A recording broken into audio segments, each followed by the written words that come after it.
মনেও তো একটা ভয় কাজ করে যে কখন না কি হয়ে যায়। দুই কলেজের বসা উচিত, তাদের প্রিন্সিপালদের বসা উচিত যে আসলে কোন কোন বিষয় নিয়ে প্রবলেম হচ্ছে। এই ঢাকা কলেজ আর সিটি কলেজ ২ দিন পর পর যে এত সংঘর্ষ লাগছে, তাদের জন্য আসলে দেখা যায় যানবাহনেরও ক্ষতি হয়।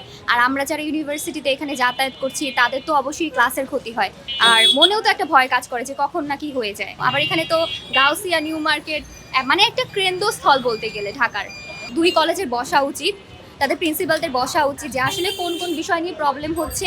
দেন এই স্টুডেন্টদের গার্ডিয়ানদেরও বসা উচিত, মানে সবাইকে নিয়ে একভাবে বসা উচিত, মিটিং করা উচিত। তা না হলে আসলে সলভ করা যাবে না। ছোটোখাটো বিষয় নিয়ে তারা এগুলো সংঘর্ষে জড়ায় যায়।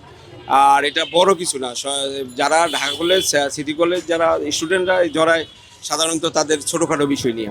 যেহেতু ঢাকা কলেজ বড় প্রতিষ্ঠান, সেই হিসাবে আমি মনে করি ঢাকা কলেজ, সিটি কলেজ এবং আইডিয়াল কলেজ তাদের তিনজনের সমন্বয়ে একটা বসে এটা সিদ্ধান্ত নেওয়া উচিত কিছুদিন পর এই সমস্যাগুলো যাতে তৈরি না হয় আগামী দিনে, এবং এই এলাকার যাতে শান্তি শৃঙ্খলা পরিবেশ পরিস্থিতি বজায় থাকে। এই জন্য তিনও কলেজকে বসে এটা পদক্ষেপ নেওয়ার জন্য আমি মনে করি এটা উচিত। তাদের সবাই মিলে বসে এটা সমস্যার সমাধান করা উচিত।